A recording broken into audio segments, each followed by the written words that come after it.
6절부터 7절까지 말씀입니다. 여호와께서 아론에게 이르시되 너와 네 아들들과 네 조상의 가문은 성소에 대한 죄를 함께 담당할 것이요 너와 네 아들들은 너희 제사장 직분에 대한 죄를 함께 담당할 것이니라.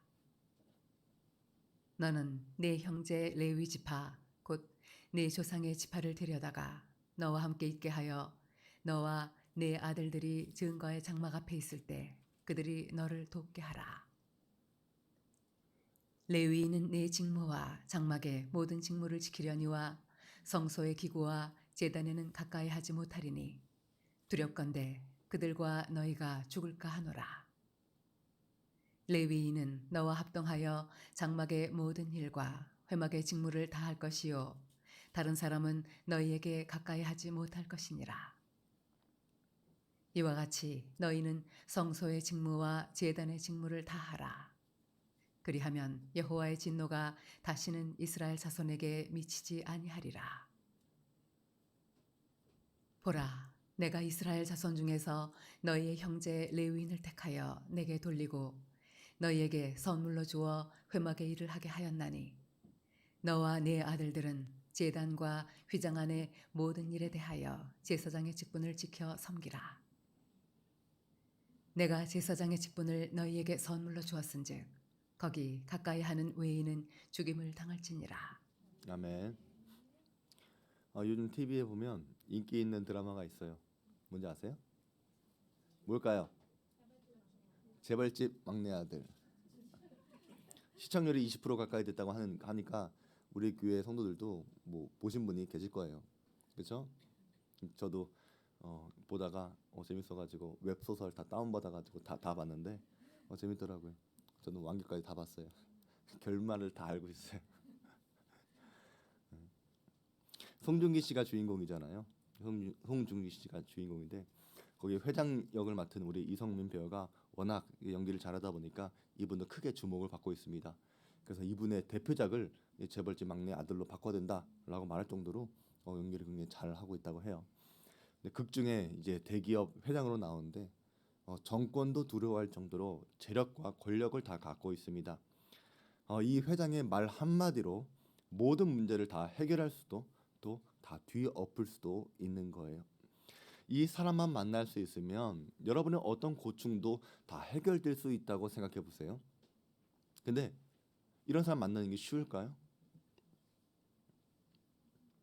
어렵다는 것이죠. 민수기 17장의 내용은 이렇습니다.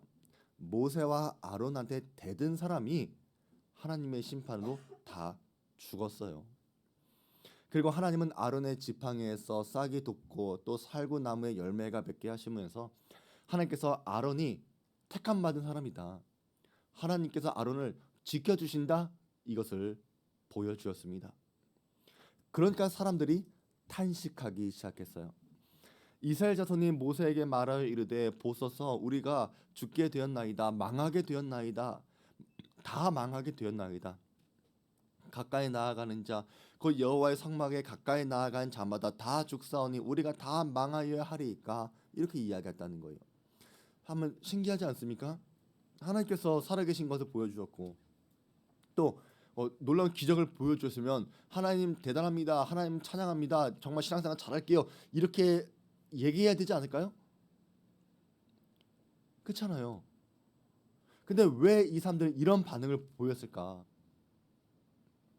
하나님이 살아계셨기 때문에 그런 거예요. 찔리는 거죠. 아론이 가짜였다면 사람들이 막 대들고 막 끌어내리려고 해도 아무 문제가 없을 거예요. 그런데 하나님께서 아론이 진짜다, 진짜 제사장이다, 진짜 지도자자, 내가 택했다라는 것을 정말로 기적 가운데 보여주시니까 그동안 끌어내리려고 했던 그 모든 것들이 찔리는 거예요. 무서운 거죠. 하나님한테 그러면 하나님한테 잘못했다고, 내가 몰라서 그런 거라고, 그럴 줄 몰랐다고, 그래서 하나님한테 봐달라고 용서를 빌어야 되는데 이제는 하나님 앞에 함부로 나아갈 수 없다는 것을 깨닫고 나니까 아이고 망했다, 아이고 망했다, 다 망하겠다, 다 죽었다. 그렇게 이야기했다는 것입니다. 이런 게 죄인들의 딜레마예요. 어떤 죄도 용서해 줄 수 있는 분, 어떤 문제도 해결해 줄 수 있는 분한테 나가기만 하면 되는데 나아갈 수가 없다는 것이 우리의 딜레마라는 것입니다. 우리 인생도 그래요. 내 삶을 바꾸고 싶은데 내 삶을 한번 바꾸고 나면 정말로 예전과 다른 삶을 살 수 있을 것 같은데 어떻게 바꿔야 될지 모르는 것입니다. 우리 학생들 내가 좋은 대학만 가면 그 다음부터는 정말 잘할 것 같은데 내가 정말 서울대만 가면 내 인생이 달라질 것 같은데 서울대를 가는 법을 모르는 거예요. 내가 이제 취업만 하면 내가 직장만 다니면 정말로 내 인생은 정말 좋아질 것 같은데 직장을 구할 수가 없는 거예요. 내가 시집만 가면 내가 장가만 가면 정말로 가정을 잘 일굴 수 있을 것 같은데 그걸 모르는 거예요. 그걸 못하는 거예요. 이런 딜레마를 해결해 주신 것이 바로 민수기 18장이라는 것입니다. 민수기 18장은 간단합니다. 하나님께서 이 문제를 해결해 주셨다는 거예요. 이스라엘 백성들이 하나님 앞에 나올 수가 없으니까 하나님은 레위인과 제사장을 통해서 백성들의 이 죄의 문제를 해결해 주셨다는 것입니다. 이 사람들만 있으면 하나님과 백성들이 화해할 수가 있는 것이고 이 사람들이 있으면 우리가 거룩한 성소로 들어올 수가 있는 거예요. 이 사람들이 백성들의 죄를 담당해 주는 해결하는 사람들이기 때문입니다. 그러니까 우리가 이 사람들을 어떻게 생각해야 될까요? 감사하게 고맙게 생각해야겠죠. 다행이다. 이 사람들이 있어서. 레위 지파 사람들은 성소에 대한 죄를 담당하는 사람들입니다. 오늘날로 말하면 교회를 돌보고 관리하는 사람들을 이야기하는 거예요. 교회 안에 있는 모든 기구들이 있잖아요. 성물들이 있잖아요. 이 모든 것들은 하나님의 것이고 우리는 함부로 다뤄서는 안 되는 것입니다.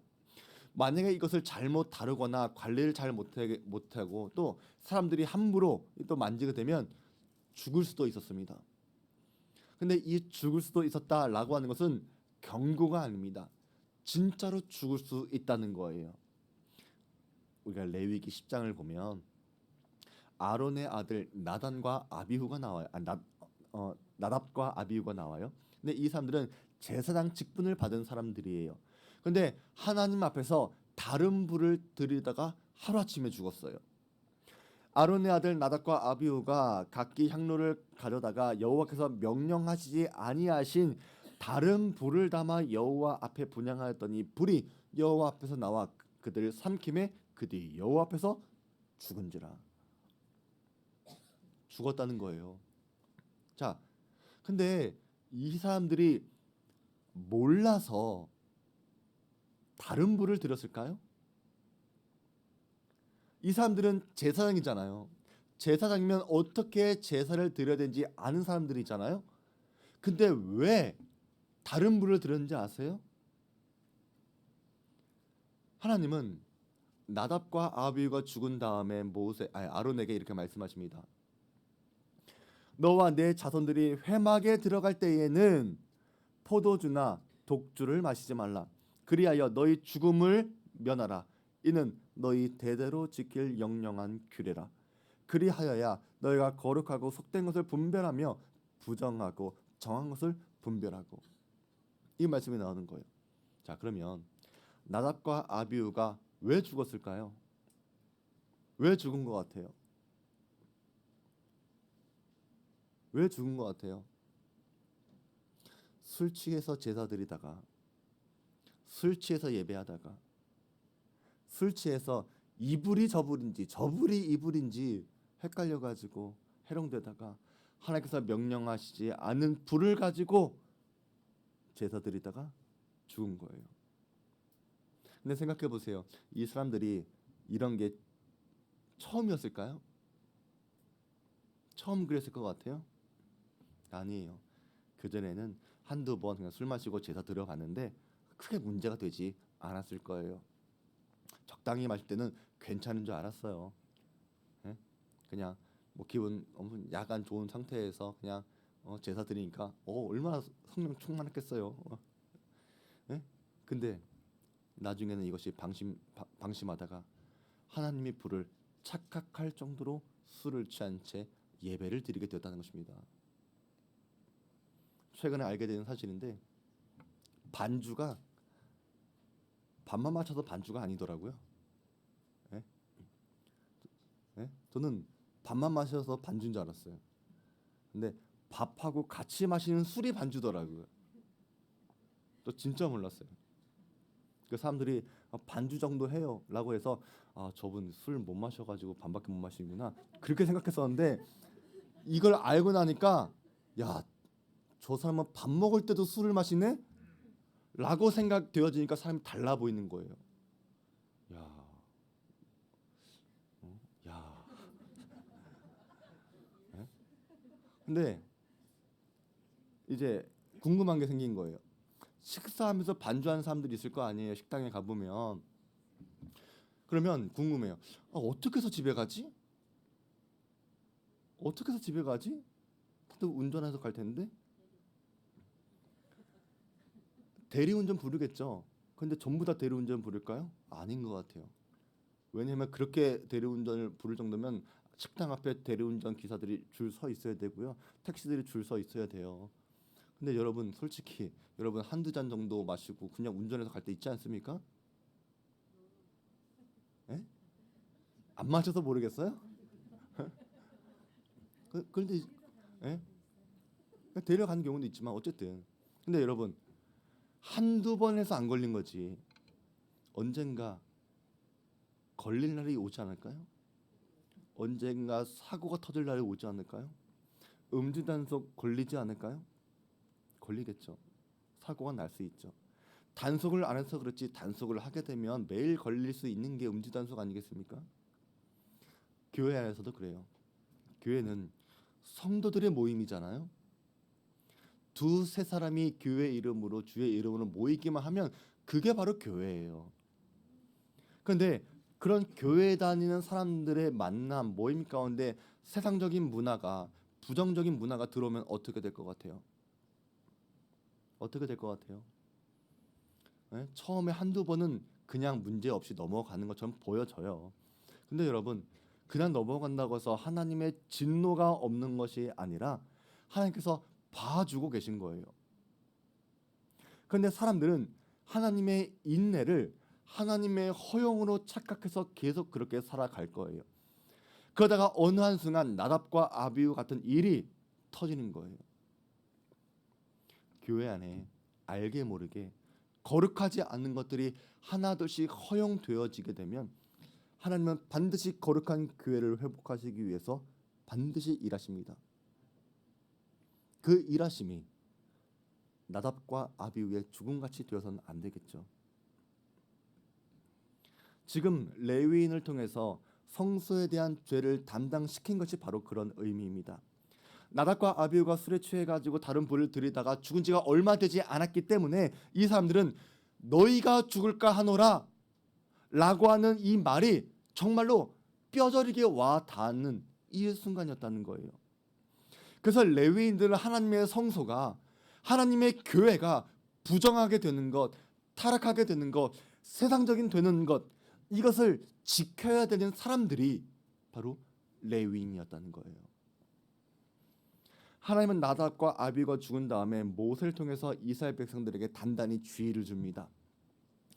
또 나 여호와가 모세를 통하여 모든 규례를 이스라엘 자손에게 가르치리라. 이것은 자손 대대로 이어져야 할 하나님의 명령이라는 것입니다. 부모가 자녀에게, 자녀는 그 또 자녀에게 가르쳐야 하는 거예요. 무엇을 가르치라는 것입니까? 술을 먹어라 안 먹으라가 아니에요. 세상적인 것이 교회 안에 들어오는 것, 그것을 막으라는 거예요. 하나님의 거룩한 교회를, 하나님의 거룩한 성소를 거룩하게 지키는 것이 우리의 사명이라는 거예요. 오늘날 교회에는 모든 사람들은 스스로가 레위인이라고 하는 자각이 있어야 합니다. 구약 시대는 하나님께서 성소회를 통해서 말씀해 주셨듯이 오늘날 하나님은 교회를 통해 일하십니다. 교회를 통해 하나님의 나라와 목적을 보여주는 것이고 세상 사람들은 교회를 통해서 하나님을 볼 수가 있어야 합니다. 그런데 이 시대의 레위인들, 우리 그리스도인들이 이 거룩한 성소의 직무를 감당하지 못하면 어떻게 될 것 같아요? 모두가 죄를 짓게 만드는 것입니다. 교회도 타락하게 만드는 것이고 세상도 타락한 상태에 내버려 두는 것입니다. 그러면 돼야 안 돼요? 그러면 돼야 안 돼요? 우리 청년들, 그러면 돼야 안 돼요? 안 되겠죠. 교회 안에 있는 성물들도 가볍게 여겨서는 안 됩니다. 오늘날 어때요? 여러분, 교회 안에 있는 물건들 만지면 죽는다고 생각하세요? 그거 생각 안 하잖아요.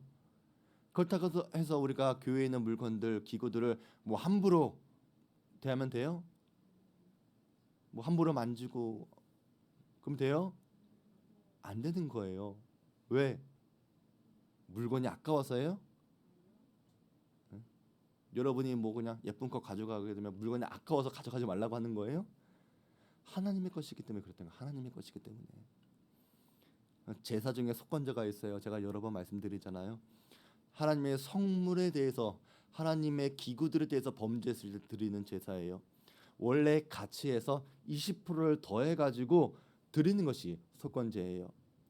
여러분 이제 교회 컵을 씻고 있어요. 교회 컵을 씻는데 깨졌어요. 그럼 여러분 어떻게 할 거예요? 1번 두리번 되면서 몰래 버린다.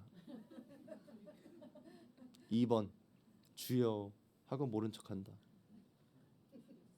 3번 집사님이 밀어서 그런 거잖아 하고 타박한다. 4번 더 좋은 예쁜 컵을 사가지고 온다. 근데 여러분은 어떻게 하고 있어요? 안 사오죠. 안 사는 거 아니라 집사님이 그랬잖아. 집사님이 사다나 이렇게 할 때가 얼마나 많은지 몰라요. 여러분 교회에 있는 모든 것이 하나님의 것이라고 믿습니까? 교회는 예수 그리스도의 몸입니다. 우리는 교회를 사랑하고 잘 돌봐야 합니다. 그래야 레위인들이 성소를 잘 관리할 때 이스라엘 백성들이 성소 안에 들어올 수 있는 것처럼 오늘날 성도들이 교회를 잘 가꾸고 관리하고 아름답게 해야지 전도가 되어지는 교회, 사람들이 몰려드는 교회가 될 수 있는 거예요. 제사장의 직분도 그렇습니다. 제사장의 직분, 지난주에 본 것처럼 죽은 자와 산 자 사이의 역할을 해야 합니다. 죽은 자와 산 자 이러니까 무슨 의미인지 모르는 분들이 의외로 많이 있는 것 같아요. 죽은 자와 산 자 어떤 의미일까요? 아까 우리 기도를 참 잘 해주셨는데 하나님의 심판을 받아서 죽은 사람과 아직 심판을 받기 전의 사람들을 이야기하는 것이겠죠. 구원받은 사람과 구원받지 못한 사람들, 세상과 교회, 직장과 교회, 가정과 교회, 이런 모든 관계들을 죽은 자와 산 자로 비유할 수가 있을 거예요. 우리 그리스도인들은 바로 그 사이의 중보자로 살아가는 사람들입니다. 우리가 이 역할을 잘 해야지만 사람들이 하나님 앞에 나올 수가 있는 것이고 사람들이 하나님 앞에 용서를 구하는 그 방법을 알 수가 있는 거예요. 그렇기 때문에 이 제사장과 레위인들이 사람들한테 선물일 수밖에 없는 거예요. 이 사람들이 그만큼 중요하다는 거예요. 그런데 이 사람들이 하나님의 선물이라고 해서 스스로를 대단하게 생각하면 돼요, 안 돼요? 그건 아니라는 거예요. 어떤 실력이나 의로움, 어떤 공로 때문에 제사장이 되고 레위인이 되는 게 아니에요. 마찬가지로 하나님께서 우리에게 어떤 직분을 주셨을 때, 직업을 주셨을 때, 직위를 주셨을 때, 위치를 주셨을 때, 어떤 상을 주셨을 때 우리가 잘해서 어떤 능력 때문에 주신 것이 아니라는 거예요. 하나님의 크신 은혜와 크신 계획 가운데 이루어진 것입니다. 그런데 많은 사람들은 이런 교만한 착각에 빠져 있습니다. 사도 바울은 이것을 이렇게 이야기합니다. 우리가 무슨 일이든지 우리에게서 난 것 같이 스스로 만족할 것이 아니니 우리의 만족은 오직 하나님으로부터 나느니라. 그가 또한 우리를 새 언약의 일꾼 되기에 만족하게 하셨으니. 여기서 만족이라고 하는 단어는 자격이라고 하는 말과도 같아요. 우리의 자격은 오직 하나님으로부터 나는 것입니다. 근데 이런 하나님의 은혜를 고라 같은 사람들, 반역하는 사람들, 대드는 사람들, 끌어내리려고 하는 사람들은 권리로서, 신분으로서 생각을 했다는 거예요. 그래서 직분을 가진 사람은 교만해서는 안 됩니다. 직분을 가진 자로서 그 역할을 잘 하고 있는지를 늘 생각해 봐야 합니다. 그래서 교회 안에는 아무나 사람을 세우면 안 됩니다. 교회 직분은 돌아가면서 세워지는 것이 아닙니다. 올해는 집사님이 했으니까 내년에는 권사님이 해. 그 다음에는 내가 할게. 이런 게 아니라는 거예요. 왜 그런지 아세요? 그 사람이 제 역할을 감당하지 못하면 3절에 있는 말씀처럼 두렵건대 그들과 너희가 함께 죽을지도 모르는 엄청난 일이기 때문입니다. 그래서 여러분, 직분 받는 거 되게 좋아하지 마세요. 왜 나는 집사 안 줘요? 난 교회 오래 다녔는데. 그런 얘기 하면 돼요, 안 돼요? 안 돼요. 왜 안 돼요? 너도 죽고 나도 죽는 거예요. 한 사람은 잘못 세우면 한 사람의 그 선택과 그 한 사람의 실수가 공동체 전체의 어려움이 될 수 있기 때문에 우리는 신중하고 또 신중해야 하는 거예요. 그래서 목사님도 사람을 세울 때 아주 세심한 관심을 쏟는 것이고 부담을 갖고 생각하고 기도하면서 세우는 것입니다. 하지만 그렇게 해서 세워진 사람들이 있다면 그 사람들은 분명 우리에게 하나님의 은혜의 선물이 될 것입니다. 6절을 보니까 하나님은 제사장에게 레위인을 선물로 주셨어요. 보라, 내가 이스라엘 자손 중에서 너희의 형제 레위인을 택하여 내게 돌리고 너희에게 선물로 주어 회막의 일을 하게 하였나니. 그러니까 하나님께서 제사장만 세우는 것이 아니라 레위인을 세우신 이유가 있었다는 거예요. 그것은 제사장에게 주신 하나님의 선물이었어요. 제사장이 예배에만, 제사에만 집중할 수 있도록 나머지 다른 부분을 레위인들에게 맡겨 주신 거예요. 제사장이 성소도 관리하고 물건도 관리하고 제사도 하고 이러면 너무나 힘드니까 하나님께서 돕는 사람을 보내주신 거예요. 너는 제사만 신경을 써. 성소를 관리하고 물건을 돌보고 행정을 관리하는 거 내가 다른 사람 시킬 테니까. 그러니까 제사장의 존재가 레위인의 존재가 제사장에게 얼마나 고맙겠어요. 마찬가지로 담임 목사는 성도들을 하나님께서 허락하신 은혜의 선물로, 은혜의 증거로 생각을 해야 합니다. 담임 목사가 오늘날 제사장으로서 하나님의 말씀을 잘 전달할 수 있도록 우리 성도들이 다른 교회의 일을 돌보아주는 것이고 도와주는 것입니다. 이런 목사와 성도의 관계를 서로 하나님의 은혜의 선물로 이해하지 못하게 되면 그것은 잘못된 것입니다. 담임 목사와 성도의 관계뿐만이 아닙니다. 교회 안에 있는 모든 관계가 하나님의 은혜의 선물의 관계입니다. 권사와 집사, 목자와 목장 식구들, 각 부서와 각 부서에 속한 모든 식구들, 교회의 직분을 이렇게 이해해야지만 교만에 빠진 것을 방지할 수가 있는 것이고 그것으로 인해서 하나님께서 세우신 직분자 앞에서 감사할 수가 있는 것입니다. 우리가 말씀을 정리하면 우리는 하나님께 나아갈 수 없는 사람들입니다. 하나님께 두 손 두 발 들어도 나아갈 수 없는 죄인들입니다. 이 문제는 우리가 해결할 수 없기 때문에 하나님의 처방만 기다릴 수밖에 없습니다. 그런 우리에게 하나님께서 제사장과 레위인을 보내주신 거예요. 제사장과 레위인은 우리가 하나님께 지은 죄 그리고 교회에 지은 죄 이 모든 것을 대신 담당하는 사람들입니다. 우리는 이 제사장과 레위인이 그들의 역할을 잘 할 수 있도록 도와야 합니다. 교회 안에 있는 목사님 그리고 직분자들이 모두가 그 역할을 하는 사람들입니다. 교회 직분자들은 우리의 사역, 우리의 헌신, 우리의 수고 때문에 하나님께서 우리 성도들을 돌보아 주시고 지켜 주실 것을 믿어야 합니다. 그리고 교회 일꾼들, 맡겨진 리더들이 맡겨진 일들을 잘하지 못하게 되면 우리 모두가 어려움을 당하게 될 것을 알아야 합니다. 그렇다고 해서 교만에 빠져서는 안 됩니다. 여러분이 어떤 자격이 있어서 불러주신 것이 아닙니다. 여러분이 뭐 뛰어나서 부른 거 아니에요. 그냥 하나님의 은혜 가운데 여러분을 불러주신 거예요. 마찬가지로 우리 성도들이 하나님과 세상 사이에서 거룩한 제사장으로, 거룩한 레위인으로 살아야 한다는 것도 깨닫게 되길 바랍니다. 여러분이 세상에서 제사장과 레위인의 역할을 잘 감당해야지만 하나님의 진노가 이 세상에 미치지 않는 것입니다. 하나님의 진노는 누구도 피할 수 없습니다. 그러나 하나님은 당신의 사랑을 우리 그리스도를 통해서 보여주길 원하고 계십니다. 죽은 자와 산 자 사이로 달려가서 예수 그리스도의 십자가를 세우고 주 예수의 이름으로 주님 우리를 용서해 주시옵소서 라고 간구할 그 사람을 주님은 지금도 찾고 계십니다. 살고 남을 통해서 우리를 지켜주신다 말씀하였던 그 주님께서 오늘날 임마누엘의 하나님으로 우리와 함께하고 계십니다. 이 시대의 왕같은 제사장으로 레위인으로 살아갈 수 있는 거룩한 백성 되시기를 주의 이름으로 축원드립니다. 우리 말씀 기억하면서 우리 찬양하겠습니다.